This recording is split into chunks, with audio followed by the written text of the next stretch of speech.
Gusto niya ba talagang mapatalsik dito sa eskwelahan? Ma'am, bakit po? Ano po kasalanan namin? Hindi niyo ba alam ang mga nangyari? Isang member ng fraternity ang pinatay. At dito pa mismo sa loob ng school campus. Alam po. Kalat po yung dito. O, gano'n naman pala. Hindi ba frat member kayo? Ayon sa narinig ko na sinasabi ng ibang estudyante, kalaban ninyo ang grupo. Tungitan! Animal ka talaga! Wala na akong panahon sa inyo! Hayop ka! Walang iya ka! Okay, di ba? Akala yata niya. Oh, ano? Masisindak niya ako sa kaastigan niya. Yung member ng Black Rose? Oo.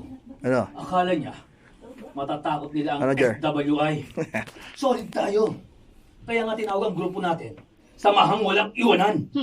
Dahil Ang sama-sama iwanan. tayo. Kaya humanda sila. At andito lang kami sa Bayan. likod mo, Master.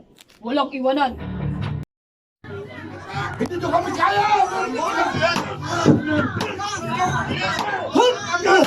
Mga siraulo kayo! Huwag ang gaya namin ang kakataluhin nyo! Ha? Ha? Matibay ang brand namin! SWI! Samahang Walang Iwanan! Dito! Nandiyan sa mukha mo! Yeah! Mga tarantado kayo!